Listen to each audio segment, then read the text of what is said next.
on the Radio Misfits podcast platform, radiomisfits.com, for all of your podcast needs. Original podcasts. That's right. He's a curator of some of the finest original podcast content out there. Be sure and stop by and say hello, radiomisfits.com. This is the High Noon Show. I'm Pugs Moran. We do this every Monday through Friday at noon. This show has a purpose. This isn't just me. It isn't just some weird rando fat old man sitting here streaming in the middle of the day. No, it's not rando. What we do here is topics. Whatever it is that's on your mind, actually, that's not true. Whatever it is that's top of mind, whatever it is that's trending, if it's a headline, a current event, something that people are buzzing about, something that you should know, not something that you have to have an expert level knowledge of, but it is something you need to know. Like if somebody goes, hey, did you hear about, I want you to be able to go, yeah, in fact, I did hear about that. So here's how it works. We basically just figure out what this day is, what's happening, what's happening out there on this day. And we do it in a couple of different stages. We go through the history of the day. We talk about some of the things that occurred on this day in history, tell you what to think of them, and then we move on. Then we do birthdays, people born on this day. We celebrate the contributions of those who have been born unto the world on this very day. And then, of course, we have to mourn some of the passings. So we do history, births, deaths, and then when I feel we've got a real strong hold on what this day has meant historically, we can then, and only then, can we move forward with a clear conscience, knowing that we would probably be able to metabolize whatever new information we're getting about this day? All right, you get it? So we go through a couple of things first, and then, about a half hour into the show, then we get into the actual topics. Now, what are these topics? These are all the things that are trending. These are headlines. These are things that people are talking about on the news. These are things that people are talking about on the radio. These are all of the news events, headlines, stories, gossip that are shaping this day. What we don't do here is anything politically divisive. We don't get into that nonsense. We don't do a lot of culture war stuff. Although, as I say, you can't say we don't do culture war because some of that stuff is just so unavoidable. And I'm not that disciplined. I got hot takes. I got opinions on things. So if you're ready, I'm ready. Oh, hey, wait. First of all, again, chat room. What's going on with the chat room? Chat room is a slow build. It's always a slow build in the first 10, 15 minutes. Hi, Jeff. Hi, Byron. Hi, Al. Hi, Adam. We don't have Jeff still. I don't see the other Jeff. All right. Well, keep a good thought for old Jeffy.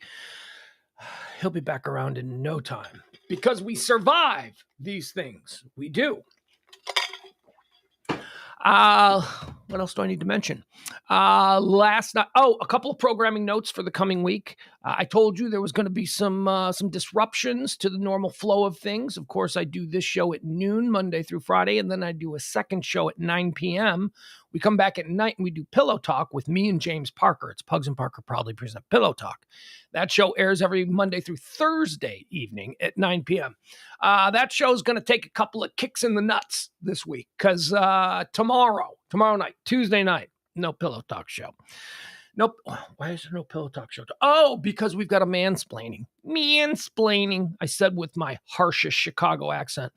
Mansplaining, me and Dr. Robert Schwartz. We take your calls on 97.1 The Freak. We got a big Tuesday night mansplaining show tomorrow night at 9 o'clock. So if maybe you typically tune into this at 9 o'clock on a Tuesday night, come on over. Come on over to Mansplaining. Come on over and give us a call. We solve problems. We're like Loveline. We had a good show last night. Last night, we believe, and there is nobody who is a harsher critic of all of the garbage that I create than myself. Last night was a good show. We finally felt, after 20 shows now we've done of the mansplaining, trying to make the concept work. Last night was a good show. Phones were hot. See, I'm not bugging you guys for plants anymore. Here's when I bug some of you. Sometimes I have a topic that Schwartz and I really want to get into, and because it's a caller-driven show, we would like it better if a call. So I've done that a couple of times. With plants, but we don't need it anymore. It's going really well. So thank you all for the support. And there will be no Pillow Talk show tomorrow evening at 9 p.m.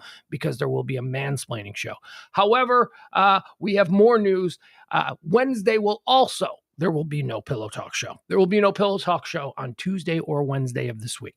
Tuesday, because of mansplaining. Wednesday, because Christmas party. I got to go to a Christmas party. I got to go to a Christmas party. I'm sorry. It's an important opportunity to press the flesh with people that, maybe I want a meeting with, maybe something like that. So that's why we got to do that. So there you go. So everything else this week, I think, is normal. Thursday. That's right. Thursday, I got that. Thursday. There's going to be no high noon show because Thursday I have just Christmas, just stock it up to like Christmas nonsense things that I got to do during the day. So that's it. So that's the programming note for this week. So there is no pillow. I've told you, like I said, Christmas, we got a whole bunch of changes to the schedule here just simply because of the season. We'll get through it and then we'll get back to normal. So this week, there is no pillow talk show on either Tuesday or Wednesday night. And then there is no high noon show on Thursday. But other than that, everything's fine. All right, let's get started with today's high noon show. It is high noon. Well, it's 12:08. High noon. On the 12th day of December, year of our Lord 2022, December 12th, I'll have you know, is the 346th day of the year. There are 19 more days. 19 days left. Woo! 19 days left. What are you doing for New Year's? I'm not going to say, get those New Year's Eve plans started. I'm not going to say that anymore. Because now we've moved into, what are you guys doing for New Year's? Because if you don't have New Year's Eve plans, you're not doing anything good. If you don't have good plans by now, you're not doing anything good. You're just going to do the same old, same old. Let's get through some of the history of the day. What occurred on this day, December the 12th, throughout history? In 1901, Guillermo Marconi receives the first transatlantic radio signal at Signal Hill in St. John's, Newfoundland. That's where the transatlantic is Morse code kind of a thing. Do you know what the first radio signal received was? Are you ready? Are you ready for this? S. That's it. The letter S. Ladies and gentlemen, and radio was born. S. The letter S, or was it spoken? I don't even know. Radio. It's got to be spoken, right? I don't know, whatever. On this day in 1917, Father Edward J. Flanagan founds Boys Town as a farm village for wayward boys. Remember this movie? You guys remember this movie, Boys Town? Spencer Tracy, a young Mickey Rooney. This movie was like a classic until, I don't know, like recently. Like, talk about a movie that has fallen off. People used to, like, in the 70s and stuff, oh, Boys Town is on. It's such a good movie. Let's gather the family together and watch Boys Town. Boys Town was, like, up there with, like, Wizard of Oz and Chitty Chitty Bang Bang and Ten Commandments, whatever, movies that came out once a year. And you'd be like, let's all get... They don't do that no more. That doesn't happen anymore. Now with Boys Town, that movie is, I think now we look at Boys Town in a completely different way because, so this dude bought a bunch of rural farmland in the middle of nowhere, hundreds of miles from any authority or oversight, and he just took a bunch of bad boys out there. Nobody looked into that? Anyway. And he was a Catholic priest, you say? Yeah, I think there's a lot of questions now about what was going on out there in Spencer Tracy's Boys Town in 2022 than maybe there was in 1972. But hey, whatever, we move on. On this day in 1941, during the Holocaust, Hitler declares the imminent extermination of Jews at a meeting in the Reich Chancellery. That seemed like a big event in history, so it had to be mentioned. We'll move on. 2000, the United States Supreme Court releases its decision on Bush versus Gore. On this day, remember, months and months of... Well, actually, okay, so we just came out of a midterm, so we know how recently the election was. So it took this long after the presidential elections of 2000 for the Supreme Court to come back with the whole hanging chads thing and all that nonsense. I think I got to watch Recount. The HBO movie Recount. It was so good. It was all about this because I don't remember anything. I don't know. What was this? What was the decision? What was the Supreme Court? The Supreme Court, the hanging chads, that was the domain of the Florida Secretary of State's office. I don't remember what the issue was with the Supreme Court. But I don't know. Anyway, whatever. Bush became president. Let's see here. In 2015, on this day, the Paris Agreement relating to the United Nations Framework Convention on Climate Change is adopted. And didn't we drop out 2 years later? Or, wait, did we drop out of the Paris Accord? I know the Iran agreement we broke because, we break deals now. Our word isn't really all the things you think are important don't really seem to be all that important these days. I don't know what Paris deal. Are we in the Paris deal still, or do we get out? I think we got out. I don't know whatever. That was on this day in 2015. Let's do some birthdays. How about this one? Right out of the box, people. We got a big birthday to celebrate. Born on this day in 1915. Chairman of the board, Old Blue Eyes. Mr. Spooky Tooth. Okay, that last nickname wasn't one for Frank Sinatra, but whatever. Frank Sinatra, born on this day in 1915. Frank Sinatra, one of my favorite celebrities of all time. And it's not even like I'm a fan. I'm not. It's not like because you like big band swing music. Nah, not so much. It was all about the energy that Sinatra bring. Sinatra bring this manageable masculine energy that certainly by today's standards would be considered slightly toxic. However, just about any display of masculinity today is seen as toxic. Sinatra was a good dude, though. Like history has shown that, as I like to say, he was on the right side of it for almost every major issue that he was deemed controversial or provocative. Sinatra, oh yeah. Oh my God, are you kidding me? 1945 Frank Sinatra was a controversial dude. 1955 Frank Sinatra was a controversial dude. Frank Sinatra was hanging around with Sammy Davis Jr. and he had a white wife. And everybody in America was like, all right, nobody go near Sammy because Sammy's toxic. And Frank was like, whoa, what? Because they're in love? It was just, there were a lot of things that Sinatra took a position on back when, wasn't exactly the socially accepted position to take. So happy birthday to you, Frank Sinatra. Just a cool guy. My list of coolest guys in Hollywood history, and I've talked about them from time to time. Right at the top there, I think there's a tie between Steve McQueen and Paul Newman. They're like the two. I don't know. Sometimes it's McQueen is the number one coolest guy in Hollywood history, and sometimes it's Newman. And then, they put out a documentary a couple years ago called Dean Martin, King of Cool. Dean was cool, but Frank was cooler. And Dean wasn't as cool as McQueen or Newman. Who else do I put in there? Who's the guy? Who's the guy? Lee. Oh man, I can't think of his name. Anyway, I would have to put Sinatra in there. Sinatra probably gets a spot in the top 5 of the coolest guys ever. Also celebrating a birthday today. Excuse me. I'm clearing my throat. This one's trending, so we won't talk about it in trends, but we'll get it out of the way here. Bob Barker, Price is Right, born on this day in 1923. He's 99 years old. And, when I was putting the trends together, when I went to the Twitter and the Facebook to see what the trends were, what the big things were that people were talking about, Bob Barker was on there. And I was like, I wonder why he's... I thought he died like 20 years ago. I don't know. In my mind, he died slightly after Happy Gilmore. And that was like 25 years ago. I had no idea Bob Barker was still alive. Happy birthday to you, Bob Barker. Born on this day in 1923. Born on this day in 1940, Dionne Warwick. Dionne Warwick is cool on Twitter. And Ego Wodum does an imitation of her. A character on Saturday Night Live that's pretty funny. I'm not all that familiar with Dionne Warwick's musical work. I guess that's what friends are for, right? That kind of stuff, not my thing. But she's a cool old lady. She's a cool old lady on Twitter. She's kind of funny. She's got an edge to her. So there you go, Dionne Warwick. Dionne Warwick would probably make my list of people you wouldn't expect me to follow on Twitter, but I do. I don't even know why. Celebrating a birthday today, born on this day in 1949, Bill Nye. Bill Nye from, first of all, Bill Nye's been, is it Nye or Nee?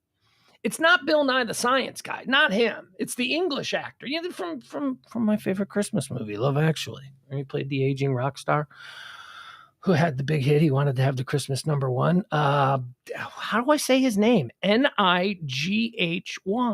Wouldn't that be, is it Bill Nighy? I don't know. But anyway, happy birthday to you, Bill Nighy. I like you. You're in Love Actually, and you're very funny in it.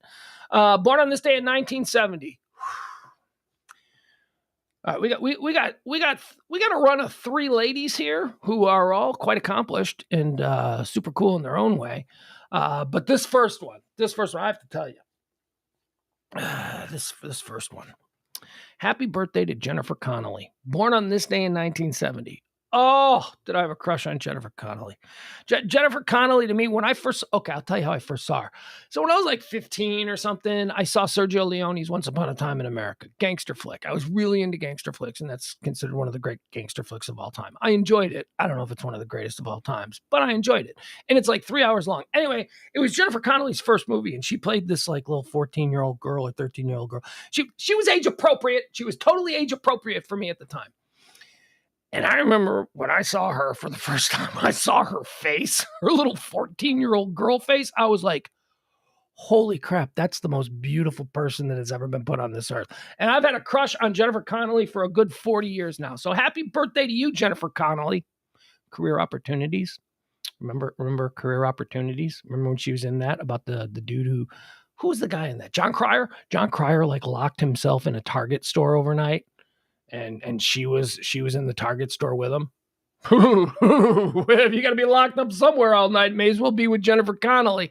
And she was doing that thing. She wasn't trying to seduce him. She was trying to blue ball him. Like she was trying to get him so horny that he'd just have to sit in it. And if you remember that scene, she was wearing these like skin tight black jeans and a white tank top, like a white, what they used to call a wife beater, but you can't call it that anymore. Tank top. She's wearing a white tank top and like these skin tight black pants. And she was riding one of those supermarket coin operated horsey rides. You know, the horses that go like this. Oh my God. If you remember that scene, that was probably like 19-year-old Jennifer Connelly. Oh my God. Happy birthday, Jen Connelly.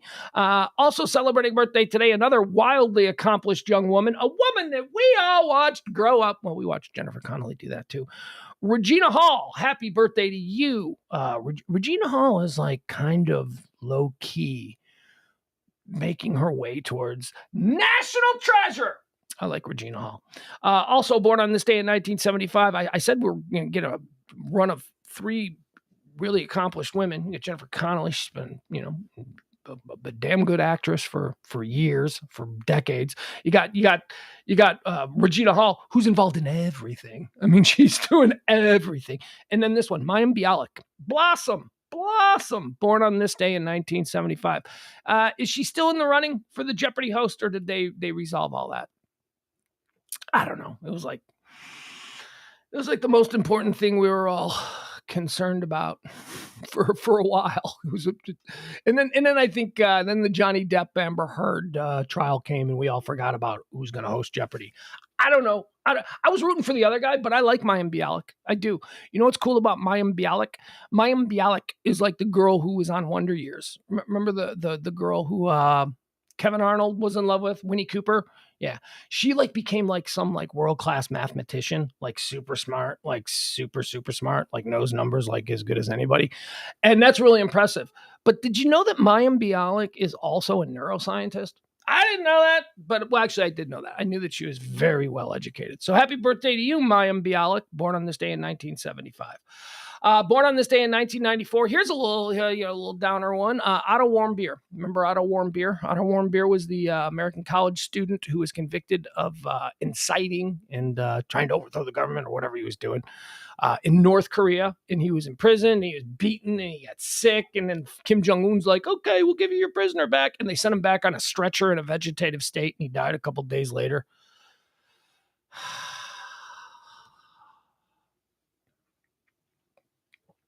We didn't do anything about that. We didn't do anything. They just beat and killed an American college student, and they returned him to us in a vegetative state, and we didn't do anything. We didn't do anything. North Korea. I mean, not that we would go to war, but I mean, that was crazy. Let's do some deaths. Some people died on this day. Here's a sad one because this guy was cool. I love this guy. Born on this day, or dead on this day in 2006. Excuse me. Frank Barone. Peter Boyle. That's right. Everybody loves Raymond. Frankenstein from the Mel Brooks Frankenstein movie. What else did he do? He was in Crazy Joe. That was a good movie. Peter Boyle. Peter Boyle was awesome. Tall, God, you looked like a Frankenstein. If the first time you ever saw him was in that Frankenstein movie, then you couldn't see him as anything other than Frankenstein in anything that he ever did. Even as Frank Barone in Everybody Loves Raymond, who was, by the way, the funniest character on that show. Everybody Loves Raymond's a funny show, but Frank Barone, the dad, was the funniest character on that show. He still looked like Frankenstein, though. Who else? Ike Turner, dead on this day in 2007. American singer, songwriter, guitarist, and producer, Ike and Tina Turner. Here's the thing with Ike Turner. Ike Turner was a terrible person. Like, he was a drug addict and in and out of jail for, like, violence. And, of course, we know how he treated Tina. He basically made Tina Turner a prisoner in their shared home. But here's what is only whispered about Ike Turner, because Tina became such a major star when she broke free. Well, she was a major star with him, but once she broke free, she's a major star, and then her narrative became the story. And her narrative, that's not to suggest that her narrative isn't true, but it sort of overwhelmed all the other things that people might say about Ike Turner. Like, for instance, he's a freaking genius. Like Ike Turner, what Ike Turner did with music back in those days, everybody considered him a genius. Now, this may be no high praise, socially speaking, but in the world of music, Phil Spector called him the most brilliant musical ear that he'd ever heard. I mean, Ike Turner was a legit master at what he did, and we forget that, because his other headlines that he made throughout the course of his life, especially his later life, were all things that, were like, oh, that guy's an asshole. That dude's a crazy person. Yeah, well, I mean, look around.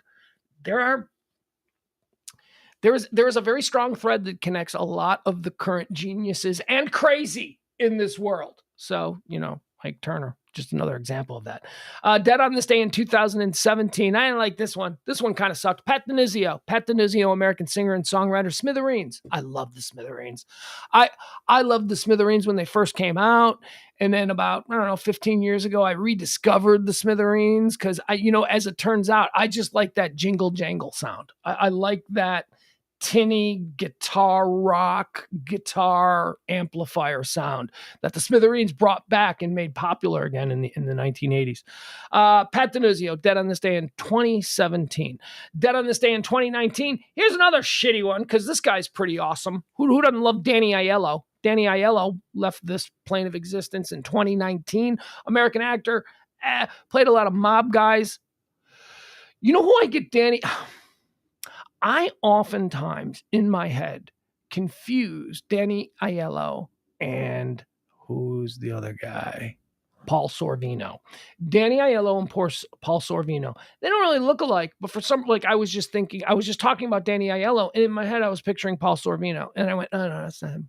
Go out of there. I need Danny Aiello. And then I brought up Danny Aiello. And so now I know what he looks like. But there you go. He died on this day in 2019. Danny Aiello is not Paul Sorvino. All right, there you go. Do you feel like we know what's happening today? I feel like I do. We went through the history, notable things that occurred on this day, and we went through the births and the deaths. And so now, without further ado, let's get into the trending topics. These are all the things that people are talking about, the big buzz going on in the world today. Let's jump right in. Government shutdown. Geez, we're going to do this again. Friday, we got one of these deadlines for a government shutdown, and oh god, they're trying to force it through with because we still have the Democratic-controlled Congress, so they've got a big Biden spending bill that they're trying to get approved. It needs to be approved or else the government will shut down. How much resistance are they going to get? This is where all the deals get done. This is where all the backroom, back-slapping, shady-ass deals get done. Here's the problem. Here's what's probably going to happen. I think that the talk on Monday of a government shutdown is probably going to go away by Wednesday or Thursday. And here's why. The Republicans are about to take over the House, and they're about to lose the Senate. Currently, they hold the Senate and don't control the House. What's going to happen is, I believe, that the Republicans are going to pass this big spending bill. They're not going to pass it. I mean, it's a Democratic-controlled House. The Democrats are going to pass this bill. It's their bill. But they'll get enough votes, enough Republicans, and it will go through, and so the government will be funded, so we won't shut down. Now, why on earth would they do that, you're saying? Pugs, why would the Republicans do that? Because they're about to head into their own Congress, okay? And they're about to head into a next election where they want to be able to run on the big spending Democrats. And this is a big bill that they're trying to pass. And it includes a lot of social things and all that kind of stuff. If the government shuts down and they don't pass it, and then that could blow back on them and it could be bad for them. However, if they just let it pass and just let the government go on and don't make the shutdown a big story, they can then run on the insanely expensive bill that the Biden administration put forth, even though enough of them voted for it in order to make it law. But that's what I think. So let's not get all bent out of shape about government shutdown. They're talking about it today on Monday because it could scare you. Because on Monday it could scare you. Government's going to shut down. Government's going to shut down. Your grandma's not going to get her checks. That's right. Are you one of the 500 million people who work for the United States federal government? You're going to be laid off. You're not going to get any money. You're going to lose everything. Your husband's going to leave you. Your wife's going to leave you. Yeah, that's the fear on Monday. Government shutdown. Government shut. It's not going to happen. Stop it. Watch. This time, I don't believe it'll happen. Also trending. This is big news. This is really big news among a certain group of people. And then there's other people that are like, fusion, nuclear fusion. Apparently we're on a breakthrough. We are about now.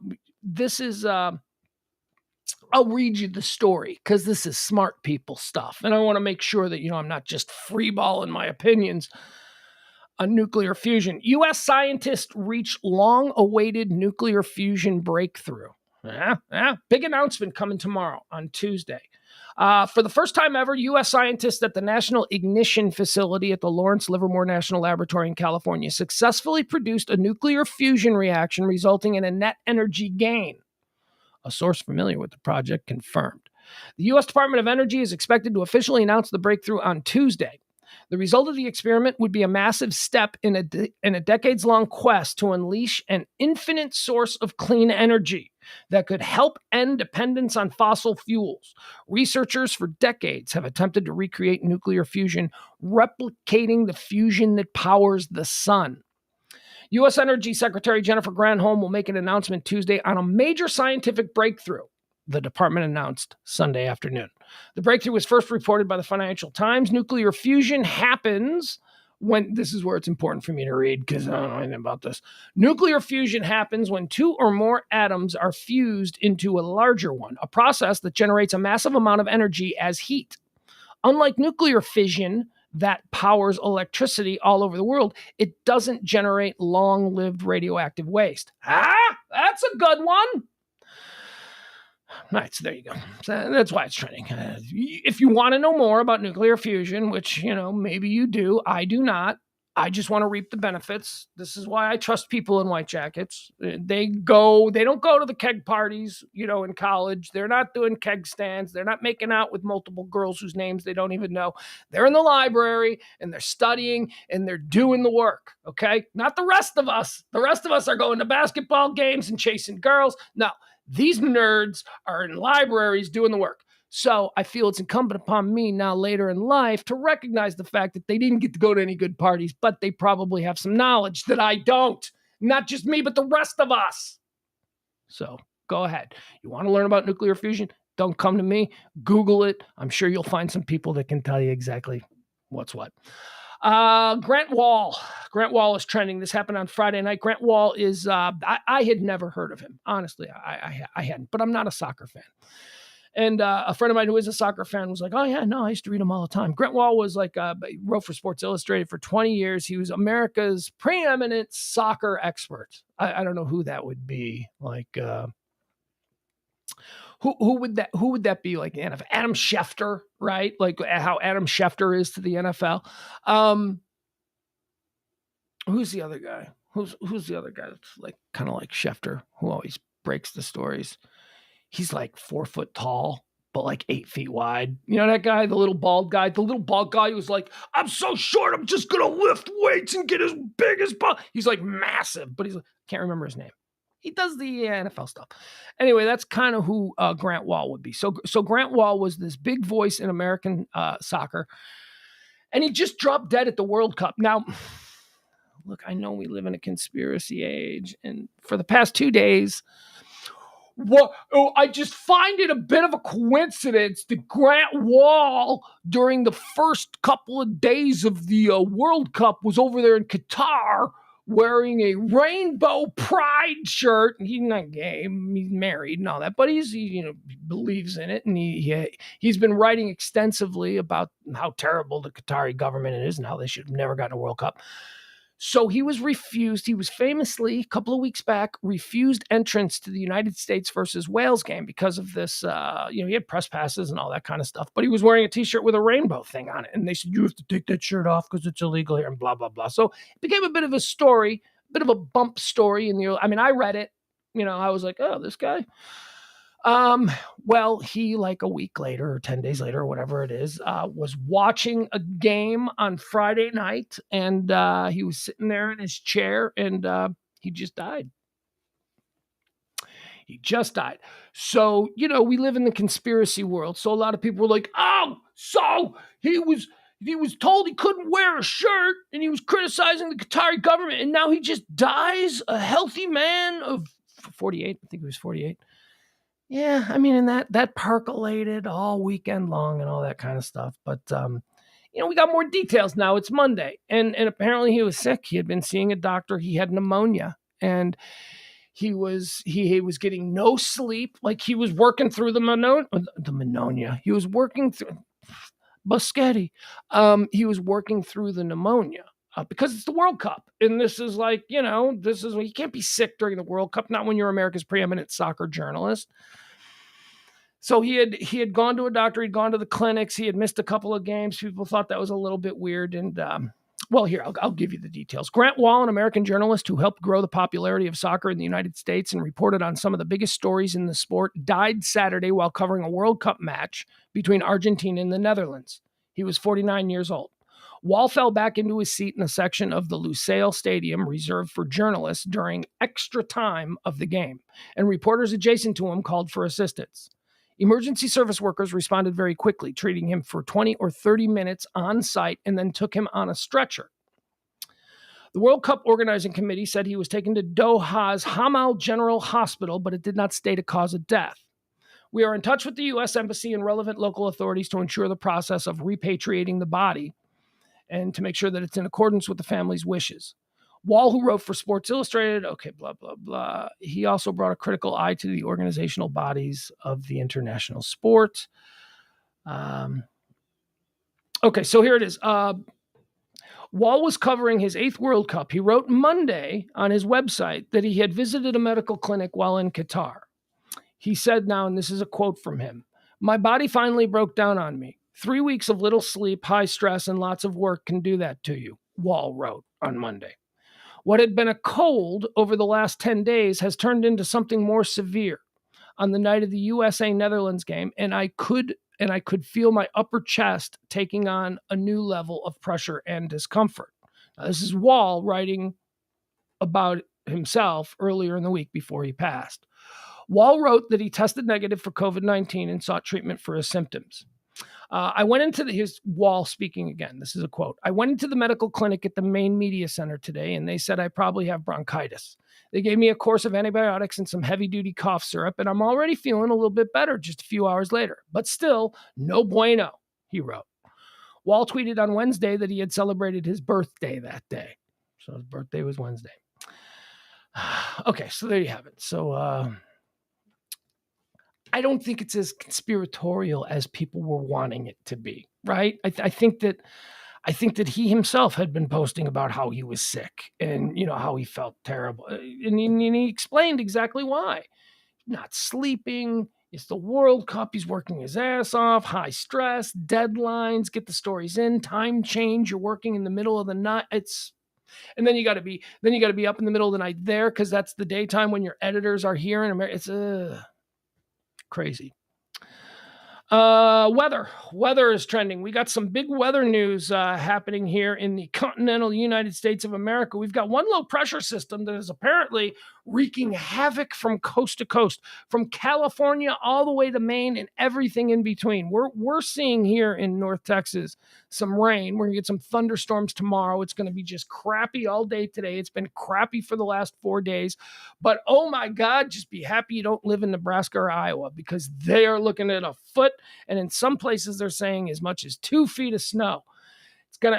This is the same pressure system. It's causing these rainstorms in California. It's causing all the storms that we're getting here. We're going to get some pretty big storms tomorrow.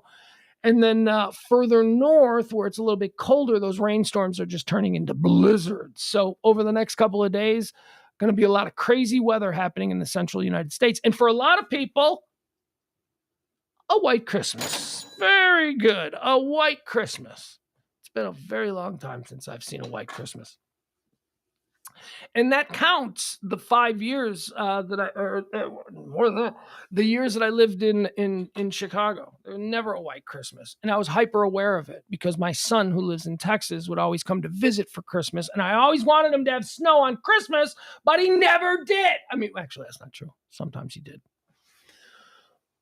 I have to be honest, growing up, now that I think about it, growing up in the Midwest, there were more non-white Christmases than white Christmases. I mean, we get snow, but the heavy snow usually comes like first week of January, occasionally you get an earlier storm. But anyway, white Christmases look to be all but guaranteed for the majority of that part of the country. So enjoy.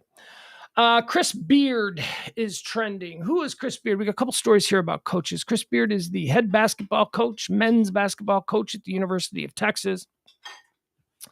Chris Beard apparently, he got arrested. Got arrested late last night. By the way, UT, aren't they number 2? Are they number 2? They're like really good.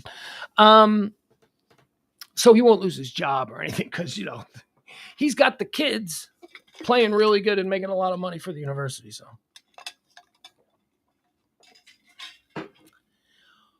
Apparently he beat up his wife. I say apparently because there's not a whole lot of details here, but I'll read you the police report and I'll read you what they said happened with Chris Beard, head basketball coach here at the University of Texas.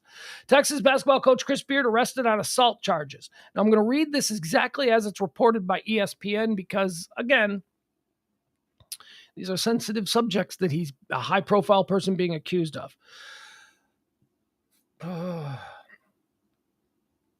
Hold on. Pop. Hey, I got to wait a couple. There we go. Okay, skip. Texas men's basketball coach Chris Beard was arrested Monday morning on a felony domestic violence charge. Beard, 49 years old, is currently going through the booking process at the Travis County Jail, according to Kristen Dark, Senior Public Information Officer for Travis County Sheriff's Office. He's in our custody, Dark told ESPN. I can confirm he is the person who is in our booking process. Beard had...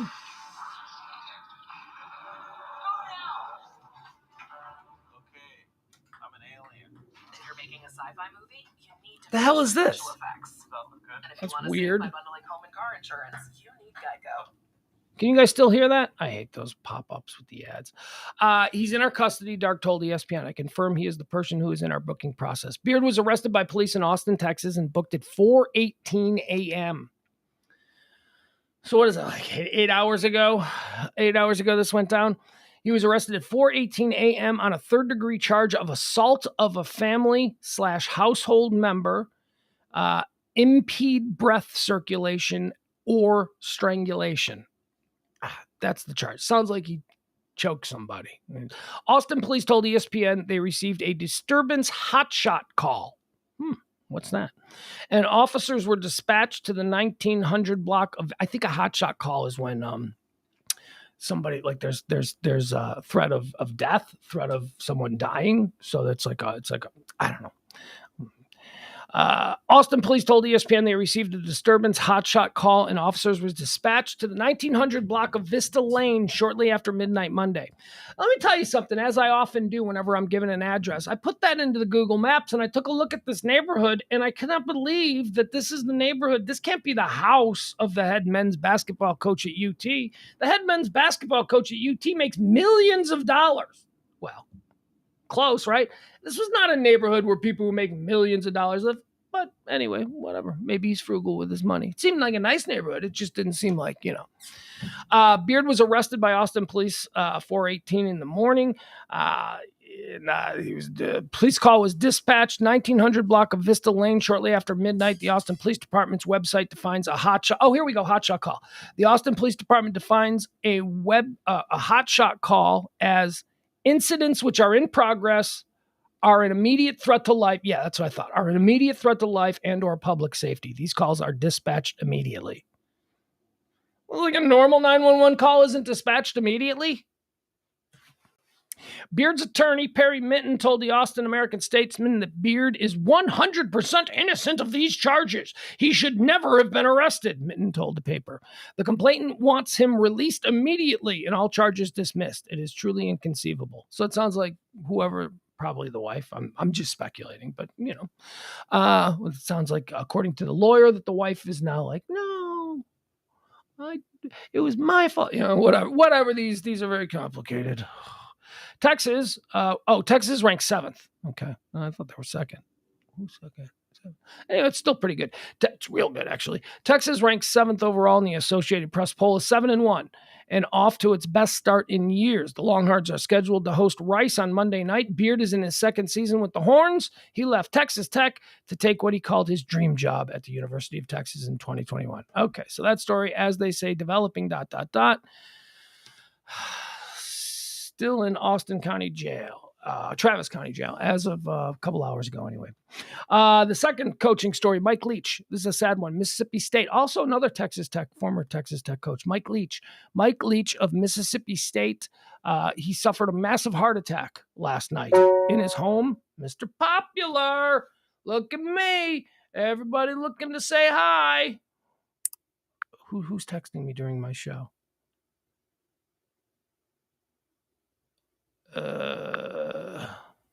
It's Schwartz. You know what I'm doing? It's Schwartz. It's my mansplaining partner.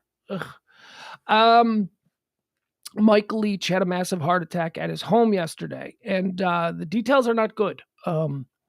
Massive is what they're saying. Grim is how they are describing his state. Mike Leach is a funny guy. Mike Leach is one of the highest profile college coaches out there. I mean, you got your Sabins and all that, but Mike Leach is like in that next tier where he's been doing it for so long. He's been successful. He's got a very unique coaching style. The air raid, right? That's his whole Mike Leach, the air raid, man. This dude balls it out. Very exciting football that he coaches. But grim. They're saying that, his very close friends in the coaching community are all tweeting, and you have to imagine that they probably have more information than the press because they're friends, and all that kind of stuff. How friends talk when one of us gets hurt or injured or something. You get the straight dope and you get the true concern. They're not sounding at all optimistic about Mike Leach, and I'll be honest, from everything that I read, it sounds like people are expecting Mike Leach to die. They're expecting that he will not recover. Certainly he will probably never coach football again, because one of the issues that they are dealing with him is oxygen starvation to the brain. So he's brain damaged. I had a friend who had oxygen starvation to the brain, and he was severely brain damaged by it. It was he died about 6 months later of other causes, but those 6 months where he was severely brain damaged, it's the worst. You go from being Mike Leach. I mean, if you're a fan of college football, Mike Leach is, and you know how he's bigger than life. He's funny. He's outrageous. He says silly things. He's a fun guy. A little controversial. There was some controversy at Texas Tech, but whatever. We don't need to go into that. Just keep a good thought from Mike Leach and his family and everybody down there at Mississippi State. He's going through it. He's going through it right now. We're all going to go through it at some point, but Mike Leach seems a little bit young to be going through it. Oh, well. Another sad one, Idaho. I told you, folks, last week that starting today, I am going to do a story on this Idaho college murder case every single day, because I cannot believe that we are past a month where 4 promising, beautiful, talented, young 21 and 20-year-old students were slaughtered in their beds in the small Idaho town of Moscow, Idaho, right there on campus of the University of Idaho, slaughtered in their beds. Cops have no idea who did it. There is somebody potentially still in the area who, in the most violent way possible, killed 4 students. I still don't, I'm going deep on this story, and I still don't understand how it was done. I do not understand how he was able to kill 4 people in such a way. 4 people, and one of them was an athletic young man. I just, I don't get it. While 2 other people slept. 2 other roommates were in the house sleeping. They slept through the whole thing. They didn't get injured. They didn't get touched. Everybody else in the house was slaughtered. Idaho Murders, father of slain victims, says she had big open wounds, and he calls police cowards. Yeah, I could only imagine being a parent of one of these kids and seeing how absolutely nothing is being done. Not only is nothing being done, but there doesn't even seem to be a sense of urgency in the public sphere. There doesn't seem to be any interest. It's Christmas time. Whatever. We're going to be like 2 weeks into January and the story's going to pop. Is that when people are going to go, oh my God, this happened 7 weeks ago? Stephen Gonkal, I'm trying to get the correct pronunciation of this. I have heard Kaylee is the victim's name. Kaylee, I've heard her name pronounced Kaylee Goncalves and Kaylee Goncalves. So I don't know what it is, but we're gonna call it Goncalves. Sounds more, I don't know, normal to me, I guess. Stephen Goncalves says he asked the coroner, Kathy Maybutt, how many times the victims were stabbed. Okay, so the dad of one of the victims asked the coroner how many times were they stabbed. Her response was, and this is a quote, she says, "Sir, I don't think stabs is the right word. It was more like tears. Like this was a strong weapon, not a stab," he told Fox Digital News. She said these were big open gouges. She said it was quick. These weren't something where you were going to be able to call 911. They were not going to slowly bleed out, he said. Kaylee Goncalves, 21, her best friend Madison Mogan, 21, Xana Carnoodle, 20, and her boyfriend Ethan Chapin, 20, were slaughtered in the early morning hours of November 13th in a rented home near campus. Moscow police, working with the FBI and the Idaho State Police, have yet to publicly name a suspect or recover the fixed-blade knife that they believe was used in the horrific attack that has left the small college town reeling from grief. That's the other thing.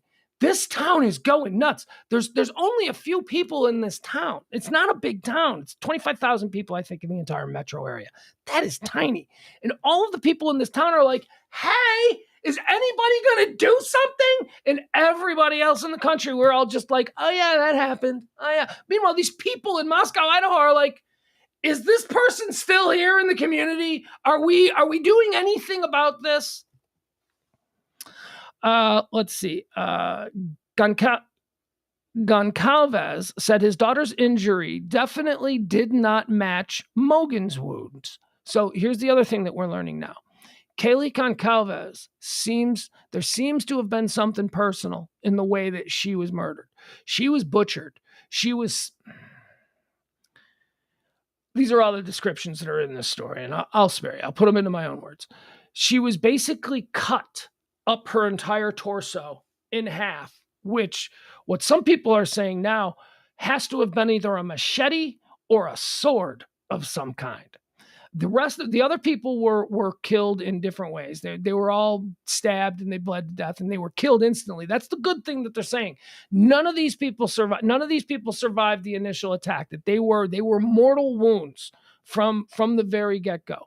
But there does appear to be more attention paid to the victim, Kaylee Goncalves. Now Kaylee Goncalves is the one with the boyfriend that she went out with for 4 years, and they only recently broke up.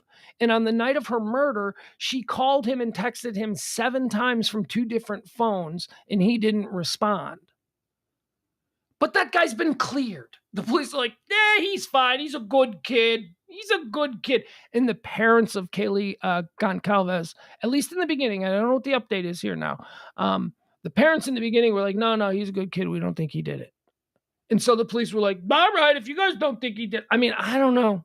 They don't seem to have, there's not even a whisper about, well, this person was seen in the air. I mean, there's none of that. Remember with Gabby Petito, how it was all, we had all of these things. Well, there was a homeless guy that was seen near the campsite. None of that. We're not getting any of that from this story. There is nothing. And I think a lot of that has to do with the fact that nobody's interested. Nobody is covering this story. And I really think that has to do with it being Christmas, that this happened just before Thanksgiving. Everybody went to Thanksgiving, and then now suddenly it's Christmas season. Crazy. Goncalves said his daughter's injuries definitely did not match Mogan's wounds. They may have individually died from the exact same thing, being stabbed, but there are more details, he added. They're not even close to matching in their wounds. The knife slashed open Kaylee Goncalves' liver and okay. You get it. It was bad. We don't need these details. The grieving father paid for a copy of his daughter's death certificate, which included some of the details of her injuries, but he doesn't know whether his daughter or Mogan were the targets.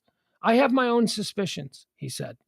His daughter and Mogan were ambushed in their sleep and found in the same bed, according to the coroner.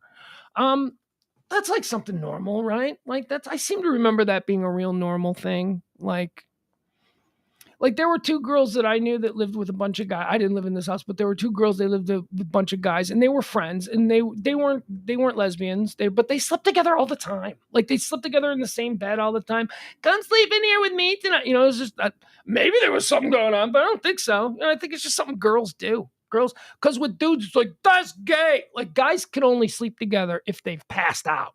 Like if they've passed out from whatever, then maybe they can both be found in the same bed. Girls all the time, just come in and bring your teddy bear. It seems very innocent and very sweet. But the two girls, Madison Mogan and Kaylee Goncalves, were in the same bed, which is something that I didn't know until just recently. I thought they were in the same room. I didn't realize that they were in the same bed. The father added that that the investigators didn't obscure the windows in his daughter's room like they did for all the other victims. He's look, dad's going through a lot. Although the coroner told Goncalves that the victims died quickly and did not suffer, he said he's not convinced. Kernoodle, that's Xana Kernoodle, 20-year-old girl. She was in bed with her boyfriend, Chapin. Kernoodle, who had defensive wounds, and Chapin were found on the second floor. Father says it was a hell of a battle going on down there from what the coroner told us. All right, so there you have it. The coroner is describing the perpetrator as a strong individual, but police have not yet to identify the suspect's gender. Here's the dad again. I got outraged by them not just coming out and saying this was a woman or a man, because they should know by the amount of strength it took to deliver these injuries that it was a man, the father said. They're just being cowards. There are girls walking around the street right now that deserve to know. They should be looking out for a sadistic male killer who is currently on the loose. Police said in a statement that they will not comment on or release specific details of the crime. It is what we must do to preserve the integrity of the investigation. All right. Well, so there you have it. Couple little tidbits there of information. I'm glad to see the father's getting outraged. I hope the father appears on every television show that will have him on, because there really does not seem to be enough attention being paid to this. This should be the story that is gripping the nation right now, but it's Christmas. It's not a convenient story for Christmas time. Lockerbie bomb maker is not making news because we got him. We got him like 30 years later, whatever. The guy who made the bomb that blew up the plane. Do you remember the plane that exploded over Lockerbie, Scotland? I want to say in 1987. Maybe it was 87, 88, somewhere in there. Lockerbie was a town. A plane was going from London to New York. It exploded. There was a bomb. It rained down over the city. It was just absolute hell. The guy who made the bomb is now in United States custody. I don't know why it took so long. Don't know where he was, but he's here. So we got him. So there you go. Okay. All right. So here's a couple of stories. This comes out of Pennsylvania. There's big controversy going on in Pennsylvania. What's it called? Red Lion? Red Lion Community School District. They've made a decision. Apparently, there's a couple of trans kids in the school, as is a thing in 2022. My son goes to a middle school in Plano, and he says that he's got a couple of kids in his school who are trans. So that's interesting. Not really a thing that I went through, but okay. See, I always say about the trans thing, and look, I'm a man of a certain age. I'm limited in what my exposure is these days to the outside world. I always say I don't understand why this is such a big deal. I don't understand why people are like freaking out, like we're being invaded by trans people. Really, I mean, I don't know. I see a person who is probably trans because if they're really good at it, you shouldn't be able to tell, but I can a lot of times. I don't really see him as a problem. I just see him as like they're just okay. That's what it's like. Like if I saw like a deadhead, right? Like a dude like and he's all tie-dye and looks dirty. I just feel like it's just another person. Not worried about all the deadheads, where the deadhead's gonna pee. But again, I'm 50, so maybe I'm not seeing how prevalent all this trans stuff is. And maybe, people are seeing a lot more of it. And that's why they're reacting the way they are, which is weird. You're just scared because it's different. Stop it. You know what I like to do? Ignore shit. That's what I like to do. Something is different and it confuses me and it's not quite how I seem to have been taught about stuff. I just go, good for them. Hope they enjoy their life. And I just move on because I don't know what I could have in contact. But see, what I don't do is pick up a rock and throw it at them. What I don't do is go, I hate you and I will never I just go, okay, that's by my standards, that's a little different. And I'm just going to just go over here. Yeah. You do not, my point is, I don't understand why people are so angry. I don't get it. It doesn't seem like as big a problem for the social issue that it has become. I shouldn't even say bigger problem. It doesn't even seem to be as big a situation as, but I could be wrong. Like I say, I'm limited. Hey, maybe if I started going out, I'd see 20 trans people a day, but I don't see that. That's not been my experience. And even if that was my experience, I don't think it would change how I feel about it. I would just be like, okay, all right. It's not me. It doesn't threaten me in any way because I'm a guy. I know what I am. And I guess that's a good thing, right? That I'm not somebody who's fluid or trapped in the wrong body, as they used to say when I was coming up. Whatever. So anyway, this school in Pennsylvania, they're dealing now with this trans issue in their school system, and they've decided that until they get further down this road and are able to speak with experts and get some real guidance on the subject, here's the rule at all these Red Lion community schools in Pennsylvania: you use the bathroom that corresponds with the gender that's on your birth certificate. There you go. Could you imagine that being controversial in 1985? Could you just imagine? I mean, I couldn't. That seems like, ugh. I mean, until they figure out what are they supposed to do? What do they want the Red Lion School District to do? To just get a couple $1 million out of the budget instead of buying school books or whatever, and just build new bathrooms for new gender fluid. But I don't know. Well, anyway, people are going nuts. People, how dare you make these children use the bathrooms? What do you mean, how dare them? We're all trying to deal with this, man. Not all of us are evil. Not everyone who's going, okay, this is a new situation. We're going to have to look at this a new way. We're going to make sure that nobody feels like they're being marginalized. We're going to make sure that nobody feels like they're being brutalized. All right, let's figure this out. Give it time. Just let people figure it out. I want everybody in the Red Lion School Board to be fired and lose their job because they're just a bunch. Stop it. It seems reasonable. They're like, look, We got, this is all coming fast and new for us. We're still trying to figure out what our policy is, but until we establish a firm policy, we're just gonna say that if you were born a boy, we'd like you to use the boys' room. If you were born a girl, we'd like you to use the girl room. Just until we can get some expert guidance on this. That seems perfectly reasonable to me. They're filled with hate, is what everybody is saying. No, they're not filled with hate. They're not. What? You bitches, because you didn't get 100% of your way, because I want new bathrooms. Stop it. Come on, guys. Ugh. Also, here's another trans story that's going on. You just said that you don't think that it's all that prevalent, and then here you are doing 2 in a row. Well, they're trending. These are big stories. These are stories that are trending and people are talking about. So a badass dude, who became a Navy SEAL, SEAL Team 6. I think that's the good one. I don't know. I'm not one of these toxic meatheads. I don't, there's a new documentary on the SEALs I gotta watch. It's not me. I don't care.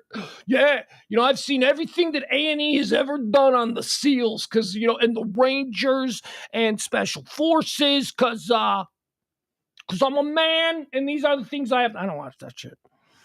Although, you know what I do like? I like on my cable setup, there's this Heroes and Legends channel that is all about like generals and stuff like that. I like that shit.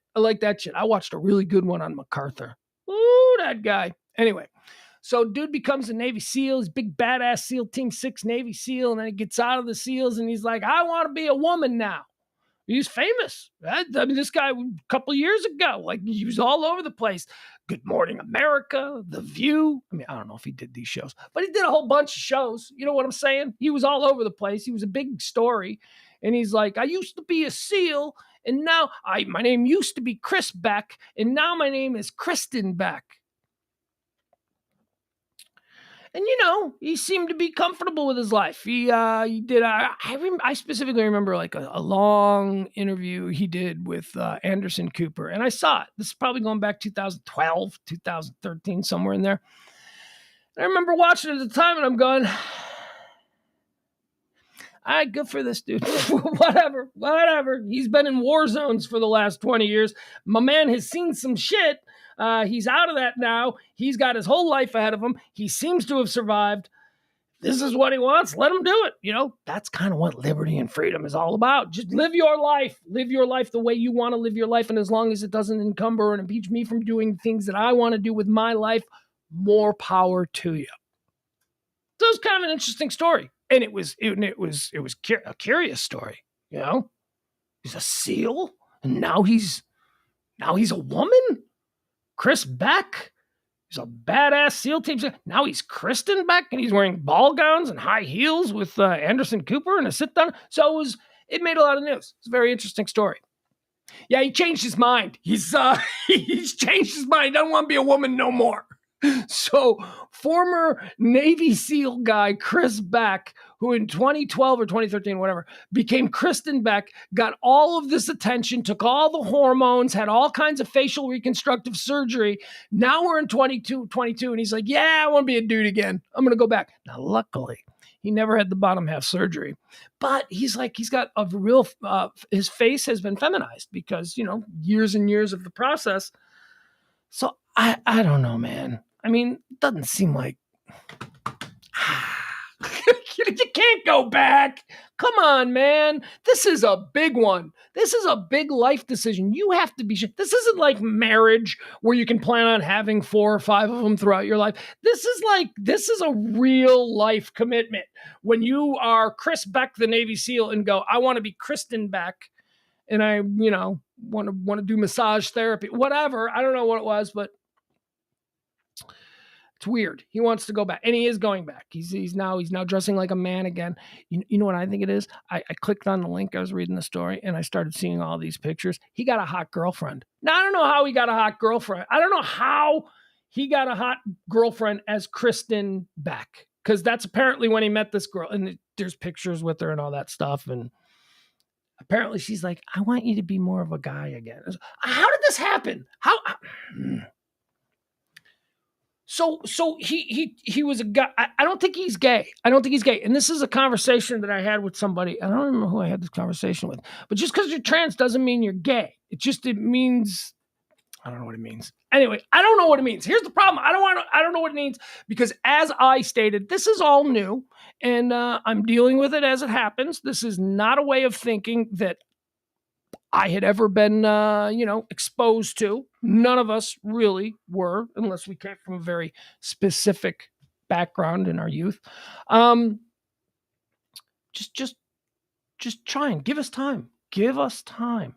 And confusion and not understanding needs to stop being conflated with hatred and oppression because I am not a hateful person and I don't want to oppress anybody. And just because I don't get what you're doing doesn't mean that I'm the bad guy. Give me time. Explain to me. Give me a little time with this to work it through. And I think that's what a lot of us are going through. But anybody who is like, yeah, that's weird by my standards because, my standards have been the sort of accepted standards of the past, 2,000 plus years. But I'm open to the idea that we don't know everything and that maybe we've been subscribing to some theories and some beliefs that aren't necessarily whatever. I'm fine. What else is happening? We got some auto recalls. Oh, we got a list. We got a whole bunch of cars being recalled. Let's see if you own any of these cars that are being recalled. Big day for auto recalls. Auto recall was trending on, there we go, on a whole bunch of platforms.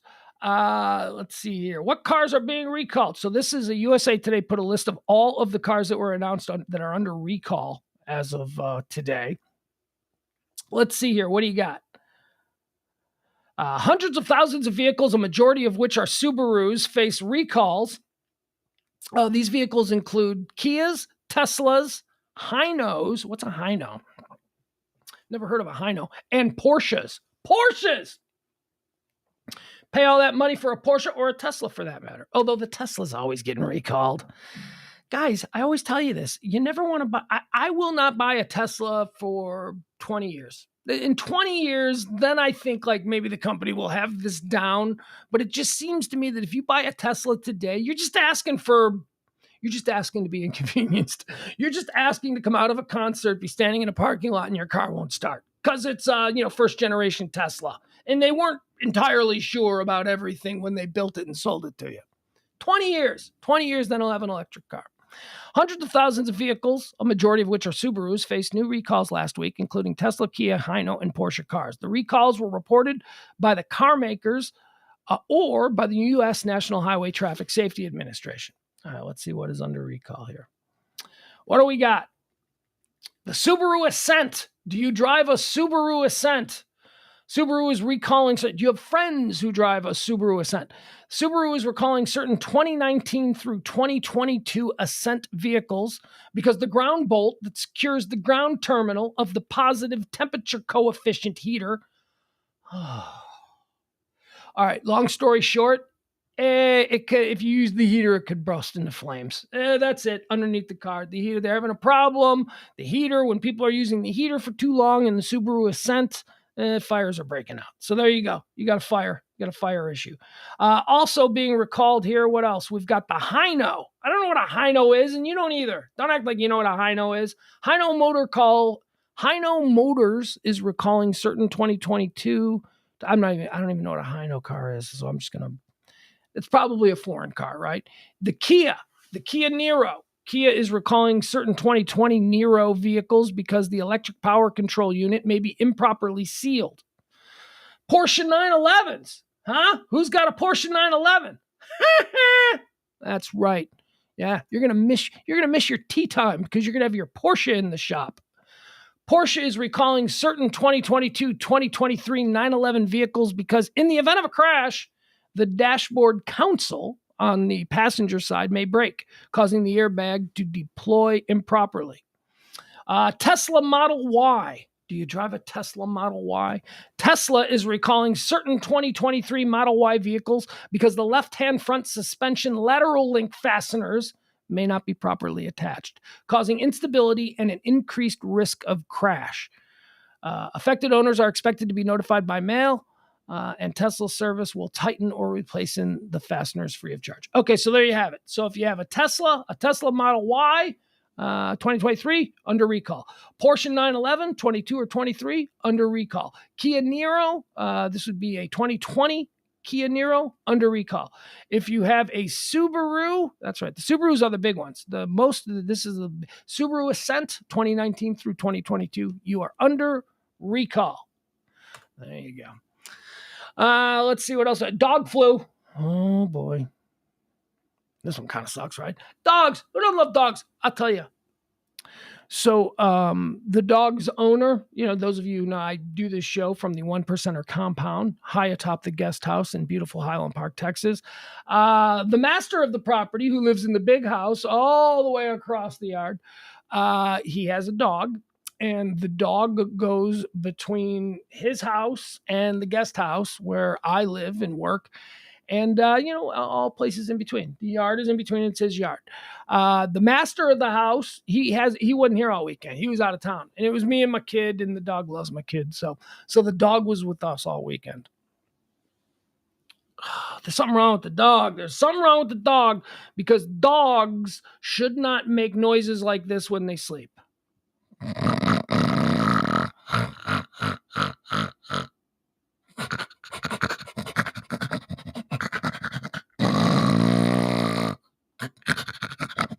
All night long. Like, what the hell is going on? Now, this dog has slept up here a lot of times. It doesn't make that noise every night. So there's something going on with the dog. So he's all stuffed up, got some stuff. And as we read today, as it's trending, dog flu is breaking records, people. Dogs are getting sick. Oh my God. That's the pandemic that would really, I'll tell you what, you want everybody to wear masks? Tell them their dogs are going to die. Everybody, grandma wouldn't do it. Grandma, they don't care about grandma. Dogs, you tell people that if you don't wear a mask, your dog is going to die. Everybody, you won't see no fights in Target. Everybody be wearing masks. Ain't nobody. We love our dogs, is my point. And it's a bad, bad season for dog flu. Let's see. What do we got here? It's not just cold and flu season for us. Canine flu and other viruses that make dogs sick are also spreading, and this is a banner year. Like people, pets are also dealing with plenty of viruses that can make them sick. There's canine influenza and pneumovirus. Most dogs will experience 10 to 14 days of a running nose. By the way, the number this year, it's that they're breaking records. It's like they're starting to see it might be a bit of a problem this year, because the veterinarians are remember how we were with what was it? The breathing. So what were those things that we needed during coronavirus and nobody had any? Respirators. Well, it's kind of going on with dogs right now. Like, veterinarians from coast to coast are like, we can't take any more dogs. All these dogs are sick. Most dogs will experience 10 to 14 days of runny nose and coughing, but there is a significant subset of those dogs that will progress to pneumonia that can be life-threatening. Some animal shelters have had to suspend dog adoptions because of the flu that's going on. Once it starts spreading, it just goes and goes and goes and goes, Animal Services Director Doug Brightwell said. Dr. Crawford, veterinarian, said the message is the same for sick pets as it is for sick people. Limit their activity so that they can get some rest. Get some rest. I got a dog that goes balls out for a good 2 hours a day. Balls out. The rest 22 hours of the day, just in a heap on the floor going. I mean, seriously. The dog, how does the dog sleep so much? How do dogs sleep so much? I mean, I'm jealous. I would love to be able to sleep that. I mean, I guess if there's nothing else that you had to do, you probably could. But I don't understand it. The dog is sleeping right now. The dog is sleeping right now. The dog will be sleeping 4 hours from now. 6 hours from now, the dog will be sleeping again. The dog just sleeps.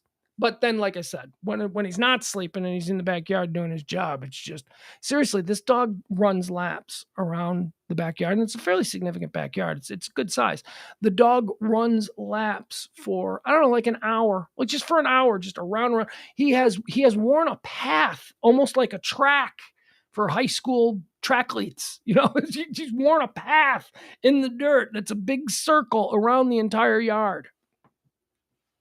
And just goes and goes and goes and goes and goes. And then sleeps. And then sleeps for, maybe they're not sleeping that hard. Anyway, be careful with your dog.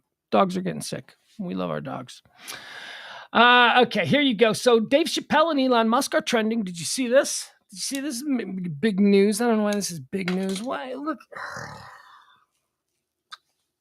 All right, quick reviews. Dave Chappelle. Love Dave Chappelle. I love Dave Chappelle.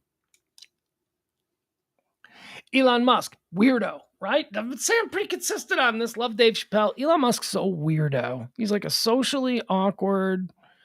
Yeah, well, he's got the Asperger's, but he's certainly highly functioning. I mean, but it's just kind of weird. And this is not to say that he's incapable or what. He's obviously capable. I mean, the guy's the richest man in the world, but he's just weird. I don't know. Maybe he's processing what his role is in the world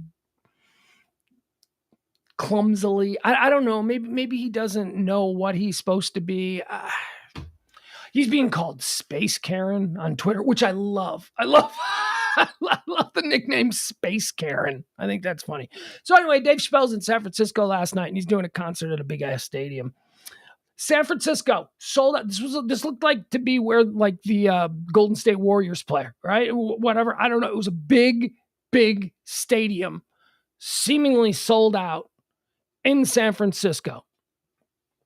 So how is the LGBTY boycott doing? Because obviously the dude is playing a basketball stadium and it's sold out in San Francisco.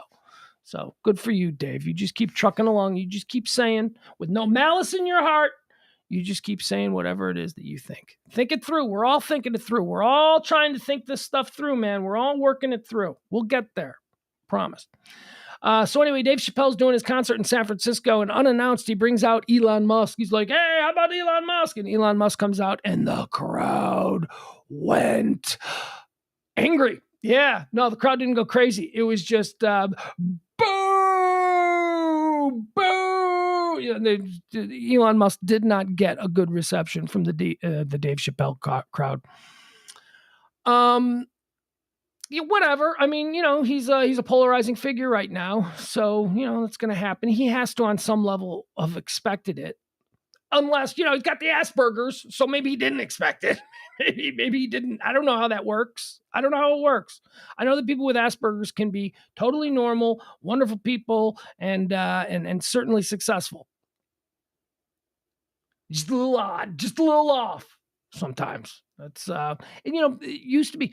Actually, I don't think Asperger's, if I'm doing this correctly, if I'm remembering this correctly, I don't think it's called Asperger's anymore. I think that they have changed it to something spectrum disorder. I don't think they call it Asperger's anymore. But anyway, so Elon Musk got hammered on stage, and now everybody's like, Dave Chappelle's a Nazi. What? What? Let's stop it.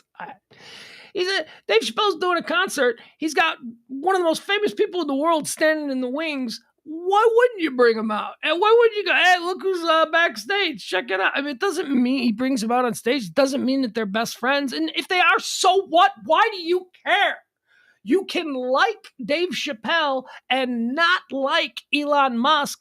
And the fact that they like each other doesn't affect that at all for you. So why do you care? All right, so that's why Dave Chappelle and Elon Musk are trending. New McDonald's, ladies and gentlemen. All right, so this is near and dear to my heart. What did I get this morning? I got some message, some alert this morning. Oh, yeah.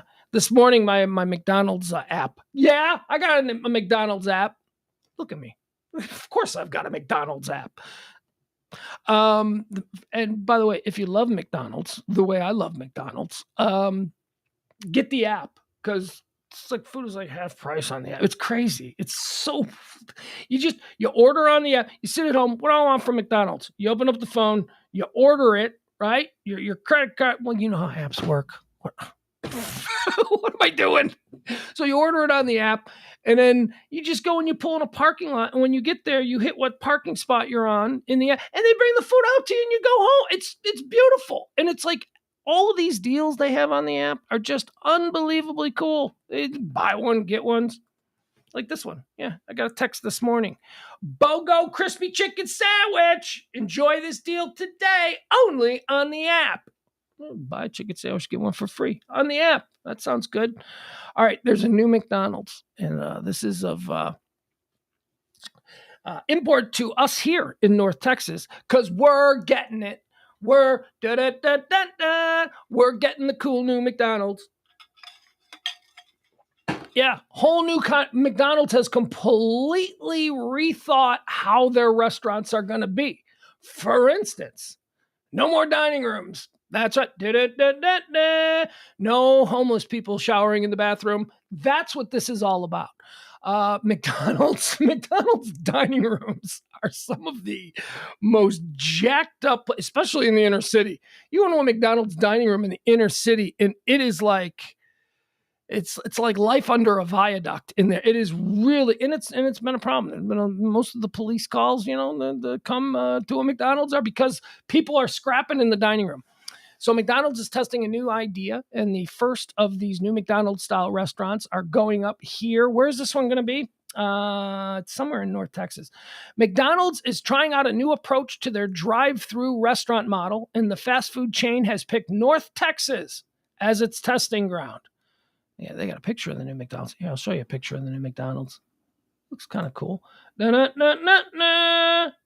Cool looking McDonald's. All right, here. That's going to be stuck in my head all day now. There you go. All right, this is what the new McDonald's is going to look like. No more golden arches. Well, that's not a thing they're doing anymore. Apparently they've moved on. Boom, look at that. There you go. That's the all new look of what McDonald's are going to look like. Notice the inside. There are multiple rooms, different entrances for different things that you need. Are you picking up from the app? Here's what I find. Let's see if it's sharing here. Here are some of the things that you can see in this. All right, so this is where I guess you can just walk in and still order, right? So this is like this little area. They got the kiosks there that you already see. This area right here, this is a driver's waiting room. Because we all use Grubhub and Uber Eats and McDonald's delivers now. So these new McDonald's will have rooms where delivery drivers for Uber Eats or Grubhub or whatever it is, they can just come in and this is where they wait and their food will be, and it's separate. It is separate from the rest of the restaurant. Then, the restaurant itself, no longer any dining. You just walk in. They want you out. McDonald's wants you off their property is basically it. Over 50 plus years now of McDonald's, they've decided that we cannot be trusted in their restaurants. So they want us to get the food and go. Preferably, maybe some kind of contracted delivery food driver would be. They don't even want to meet us anymore. They don't want us. They want the Grubhub drivers, and that's it. Because if the Grubhub drivers screw up while they're working, and you can complain to a boss. With us, the great unwashed, nah, they don't want to deal with us anymore. We're trouble. The new restaurant, which opens it's opened December 1st in White Settlement. That's that troubling town, right? That's the town with the troubling name. Which, by the way, if I understand the origins of White Settlement, it wasn't like this is a white settlement just for white people, no black people allowed. Now it's more about Indians. It was called White Settlement so that people who were moving west would know that this was a safe place for people moving west, that it wasn't controlled by Indians, and But anyway, so White Settlement has themselves a brand new McDonald's. In White Settlement it's designed around the who is this now? Nope, can't take this at the moment. Cannot. The new restaurant, which opened December 1st in White Settlement, is designed around mobile orders and has a drive-through lane for customers who place their orders through the McDonald's app. Mobile orders come out on a conveyor belt for quick. They don't even have people. They're not hiring anybody. Conveyor belts, robots, mobile orders. The inside of the restaurant is smaller than a typical McDonald's restaurant because it, too, is designed for grab-and-go service, not dining in. They don't want us there. They don't want us in their McDonald's no more. We have proven that we cannot behave ourselves. There are kiosks where customers can place to-go orders as well as delivery pickup rooms for third-party delivery drivers to pick up orders. Sorry, so there you go. Very exciting. And there's more, but we don't need to know more. McDonald's is changing. McDonald's is getting different. All right. That really does it for all of the actual news stories. However, the Golden Globes are trending, so let's pick some winners. What do you say? All right. I love the Golden Globes. I used to love all award shows. I don't like them anymore. I don't like any award show. As a matter of fact, I can't tell you the last time I watched an award show. But the ones that I would watch, if that was still something I was interested in, the one that I would watch would be the Golden Globes. Why? Well, because Golden Globes combines both film and television. Instead of having to just watch the Oscars and then watch the Emmys, no. Golden Globes does them both, and they do them both first. So, like the Golden Globes come on before, but well before the Oscars, and they typically set a trend for films that are nominated for Golden Globes. We'll then start hearing them again for Oscars and whatever. So here we go. Let's run through these. We'll just do some of the big categories. A lot of these things I haven't seen. We'll do some big TV and the big movie categories. All right, here we go. Here are the categories. Here's the list. Film categories: Best Motion Picture Drama, Avatar: The Way of Water, Elvis, The Fabelmans, Tar, and Top Gun Maverick. Are you kidding me? Top Gun Maverick? Top Gun Maverick was awesome. I loved it. It's not award worthy. It was just an emotionally exciting and fun throwback sentimental experience. It wasn't a award worthy film. You know what it is? Elvis. Elvis was good. That movie was so good. So of this list, I'm not going to see Avatar. And I've never heard of The Fabelman or Tar. So I'm going to go with Elvis. Best Motion Picture Musical or Comedy, you got Babylon. That's the new Brad Pitt movie where it's about the olden times of Hollywood, the early days of Hollywood. Babylon, it looks good, but I haven't seen it. The Banshees of Inisherin, that looks really good. I want to see that. Everything Everywhere All at Once, never heard of it. Glass Onion, a Knives Out mystery.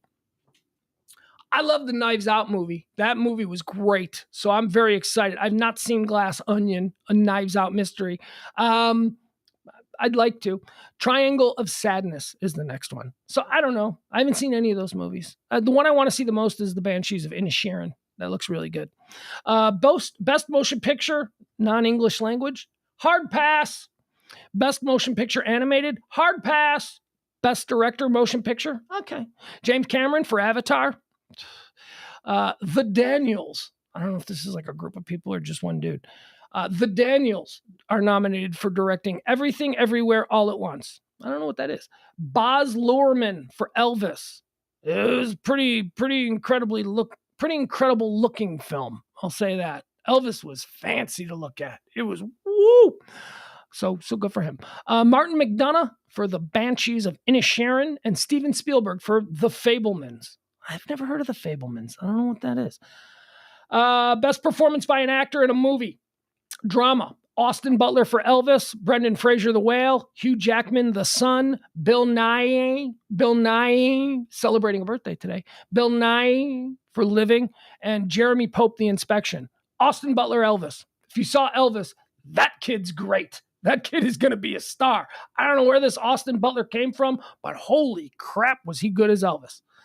Best performance by an actress in a motion picture. You got Cate Blanchett for Tar, Olivia Colman, Empire of Light, Viola Davis. I know it's Viola. I just call her Voila. Viola Davis for The Woman King, Ana de Armas for Blonde, and Michelle Williams for The Fabelmans. Don't have a pick, don't care, didn't see any of them. Best performance by an actor in a motion picture, musical, or comedy. You got Diego Calva, never heard of him, for Babylon. Daniel Craig for Glass Onion, a Knives Out mystery. Adam Driver for White Noise. Colin Farrell for The Banshees of Inisherin. And Ralph Fiennes, The Menu. I got no pick there. Best performance by an actress in a motion picture, musical, or comedy. Leslie Manville for Mrs. Harris Goes to Paris. I like saying that. Mrs. Harris Goes to Paris. Margot Robbie for Babylon. Anna Taylor-Joy, The Menu. Emma Thompson, Good Luck to You, Leo Grande. And Michelle Yeoh for Everything Everywhere All at Once. That was the name of the movie. Emma Thompson's movie is called Good Luck to You, Leo Grande. Let's see. Best performance by an actor in a supporting role. Brendan Gleeson for The Banshees of Inisherin. Barry Keoghan for The Banshees of Inisherin. Brad Pitt, Babylon. Ki Hu Kwan, Everything Everywhere All at Once. Eddie Redmayne, The Good Nurse. I don't know. Best performance by an actress in a supporting role in a motion picture. Angela Bassett for Black Panther, Wakanda Forever. God, that movie was boring. Carrie Condon for The Banshees of Inisherin. Jamie Lee Curtis for Everything Everywhere All at Once. Dolly De Leon for Triangle of Sadness. And Carey Mulligan for She Said. I have not seen any of these movies. I've only heard of like a handful of them. Best original score, hard pass. Best original song, hard pass. Television categories, here we go. Best television series, musical or comedy. Abbott Elementary, The Bear, Hacks, Only Murders in the Building, Wednesday. Now we're in my wheelhouse as I have seen all of these except for, I haven't finished Wednesday. Wednesday's pretty fun. I like Wednesday. I haven't finished Wednesday. And I've never seen Abbott Elementary, but I know a number of people who are like, you gotta watch Abbott Elementary. Dude, you should watch Abbott Elementary. Abbott Elementary is good, blah, blah, blah. So that's there. But of the ones that I have seen fully through, The Bear, Hacks, and Only Murders in the Building, we're going to throw out Only Murders in the Building. Because although Selena Gomez is wonderful to look at, Steve Martin and Martin Short, whom I adore, just a little much. They're just a little much together. They're a little bit too comfortable. They're a little bit too... So we're going to get rid of that one. That means it comes down to The Bear on Hulu and Hacks on HBO Max. I love Hacks. I love Gene Smart. Love that show. But The Bear was so good. The Bear is like a sleepy, great show on Hulu. It's so good. Love The Bear. It stars, you like Shameless? Flip from Shameless. Flip is the star of The Bear. It's good. It's really good. Best television series drama. You got your Better Call Saul. You got your Crown. You got your House of Dragon. You got your Ozark. And you got your Severance. Seen them all. All right, this year, what are we going with? I'm the one guy in the world that didn't like Severance. Severance is the greatest television show that has ever been made. I fell asleep. I fell asleep after episode 2.5, and I never went back.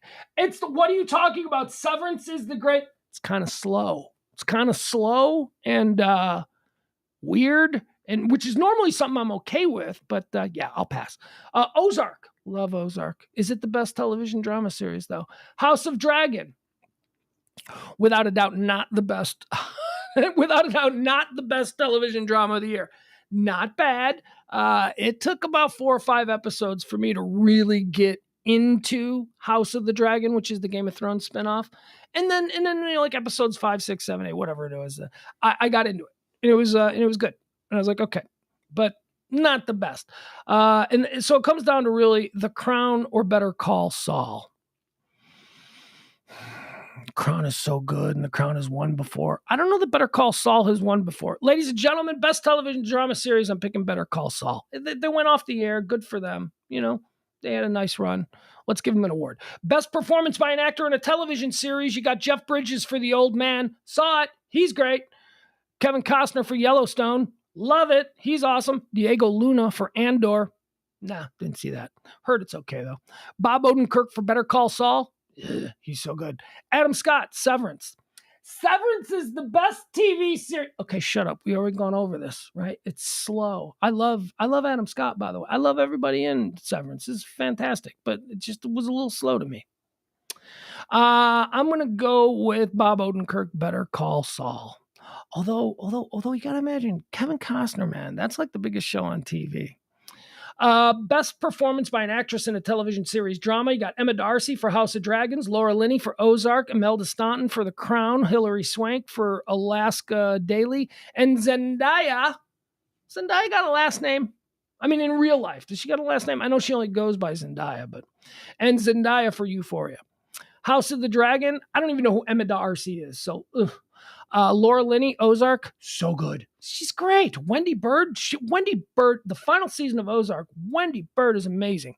Imelda Staunton, The Crown, Everybody in The Crown is good. Hilary Swank, Alaska Daily. Never saw it. Don't know what it is. Zendaya, Euphoria. And then about a bunch of teenage girls having sex. I don't need to watch that. That's not something that's in my wheelhouse. Here's who's missing, though, and she was trending, and I agree. I have no idea why she's missing, because she should have won. She should be the one who's walking home with the trophy for this night, but they didn't even nominate her. And that's Rhea Seehorn as Kim Wexler from Better Call Saul. That poor woman has been putting in absolute monster performances for years on Better Call Saul, and she has never even gotten a glimpse of recognition from any of these award shows. Unless she's won a whole bunch of awards. I don't know. It just doesn't seem like she has. It seems like she's never, and for her not to be nominated, for them to give it to Zendaya, no offense, but Zendaya is going to be around for years, right? Zendaya is a flash in the pan. She's new. Rhea Seehorn has been incredible as Kim Wexler the entire run of Better Call Saul. Give her something. Give her something for the years and years of hard work. Best performance by an actress in a television series, musical, or comedy. Quinta Brunson for Abbott Elementary. Kaylee Cuoco for The Flight Attendant. Selena Gomez, Only Murders in the Building. Jenna Ortega for Wednesday. Jean Smart for Hacks. Jean Smart is a national treasure. Jenna Ortega is great as Wednesday. She is great. She really plays this character well. But it seems to me that she's just kind of doing Aubrey Plaza meets Christina Ricci. It seems like she's kind of doing that kind of thing. So, Selena Gomez, she's the best thing about Only Murders in the Building. Selena Gomez in her little fashions, the little clothes, and she's so, I'm like, oh, I dig her. Look at her. Kaylee Cuoco, very dismissible. And Quinta Brunson, I've never seen Abbott Elementary, but again, I hear it's good. Jean Smart, national treasure. We're giving the award to Jean Smart again for Hacks. Best performance by an actor in a television series, musical, or comedy. We can get rid of this, right? I'm sorry. I don't know why that's been up for so long. I haven't been on the page. Best performance by an actor in a television series, musical, or comedy. You got Donald Glover for Atlanta. You got Bill Hader for Barry. You got Steve Martin, Only Murders in the Building. You got Martin Short, Only Murders in the Building. You got Jeremy Allen White for The Bear. Jeremy Allen White is Flip from Shameless. Donald Glover is one of the most talented people working in entertainment today. I wouldn't give it to him, though, for Atlanta. Bill Hader, one of the funniest people working in it. Barry is an unbelievably great show. Yeah, they shouldn't give it to him. Steve Martin and Martin Short are going to cancel each other out. And that leaves Jeremy Allen White for The Bear. I'm telling you, he should win it. He is so good. That kid, I mean, honestly, the only thing I know him from is Flip from Shameless. But he was so good as Flip, and now he's so good in The Bear. It is so good. By the way, The Bear, I don't know why it's called The Bear. I have no idea why it's called The Bear. He plays a chef. He plays a chef who's, runs a kitchen, and it's just really good. Best performance by a supporting actor in a television series. You got John Lithgow for The Old Man. You got Jonathan Pryce for The Crown. You got John Turturro for Severance. Severance is the best television. Yeah, we know. Shut up. John Turturro for Severance. Tyler James Williams for Abbott Elementary. And Henry Winkler for Barry. We are giving the award to Henry Winkler for Barry, ladies and gentlemen. The Fonz for Mr. Kuzimo, the acting teacher in Barry. He is so funny. Henry Winkler is a national treasure. Best performance by a supporting actress in a television series. You got Elizabeth Debicki for The Crown. Gotta work up some spit. What is going on with me? Drink of water. She plays Princess Diana. She's kind of hot. Hannah Einbinder for Hacks. That's Laurie Newman's daughter. Hannah Einbinder for Hacks. Julia Garner for Ozark. Janelle James for Abbott Elementary. And Cheryl Lee Ralph for Abbott Elementary. Okay, two in the same category. They're going to cancel each other out. That leaves Ozark, Julia Garner, Hannah Einbinder for Hacks, or Elizabeth Debicki for The Crown.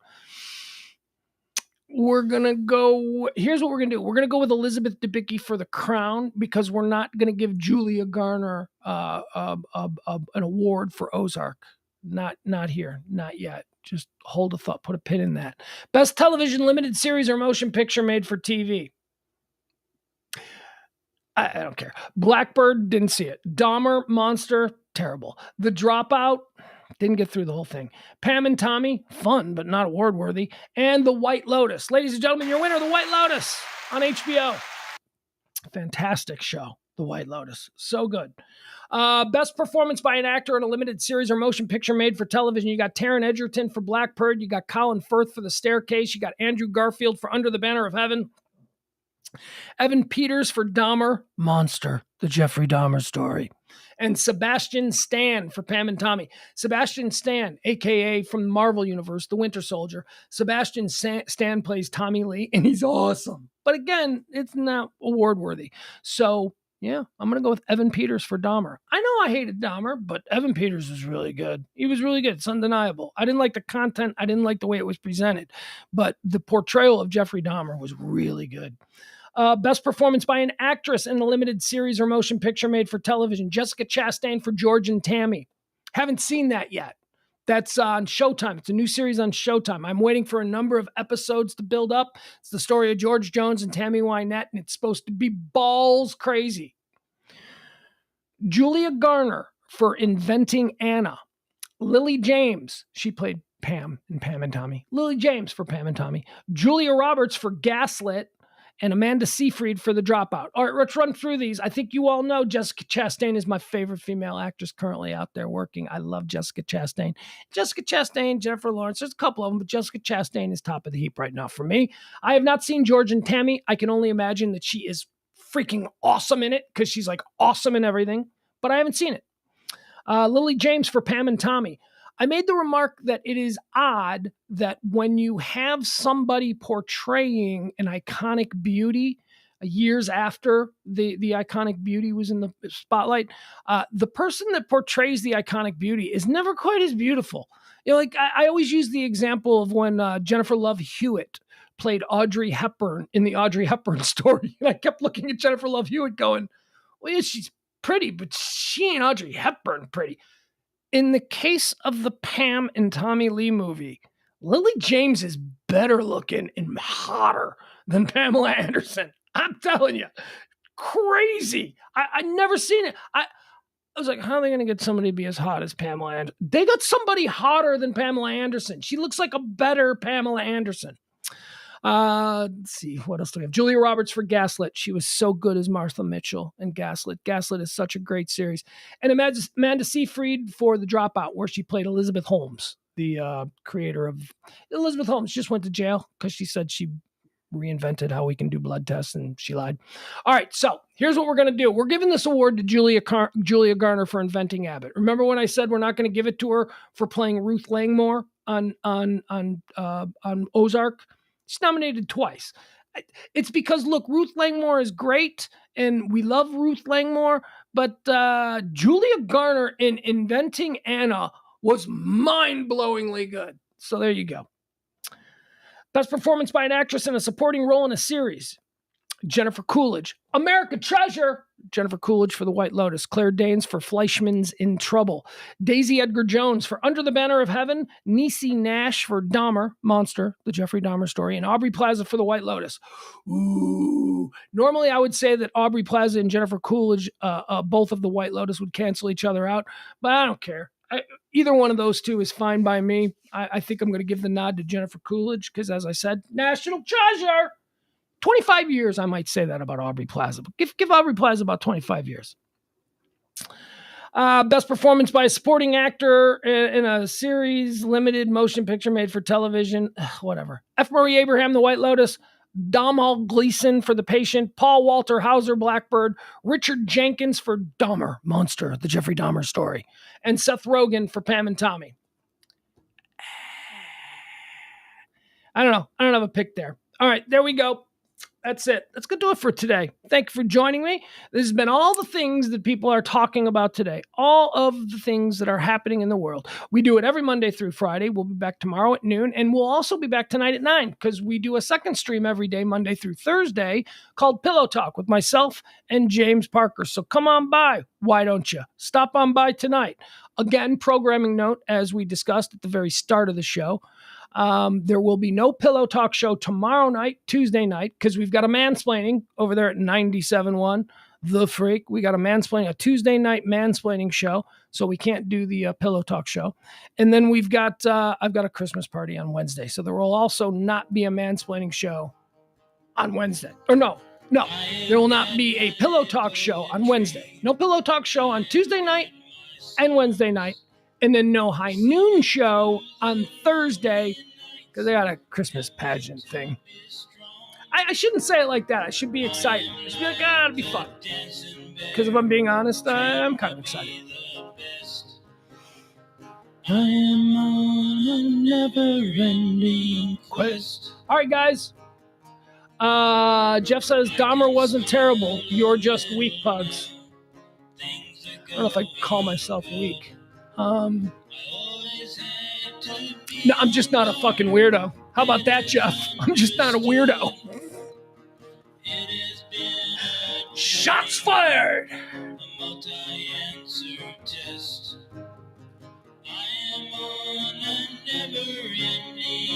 Ross Rubio says that he's canceling all award shows until they combine nominees without gender specifications. You know, it's funny you say that because they did kind of do that to a degree. I think the Oscars started doing that a bunch of years ago. There is no such like actor and actress. It's like they don't delineate in that way anymore. They're all actors. This is the actor. Like apparently calling somebody an actress is not right anymore. I am not an actress. I am an actor. I happen to be a female. Yeah, and we used to call female actors actresses. Why do you hate women? I don't hate women. I was just born when I was born and grew up when I grew up, and these are the things that are familiar to me. Stop yelling at me, okay? I'll rethink it through. Give me a chance. You're a Nazi!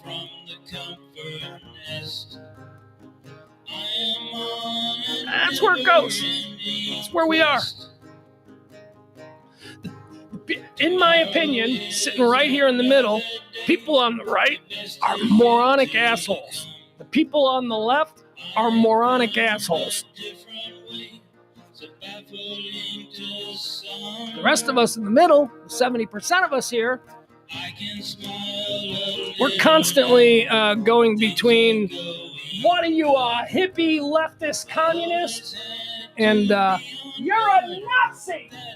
Okay, well, which is it? Because we're in the middle. I got a lot of stuff to do today. So with that, I am out. Bye, everybody. Appreciate you. Check out all old shows at pugscast.com and radiomisfits.com. Bye, everybody.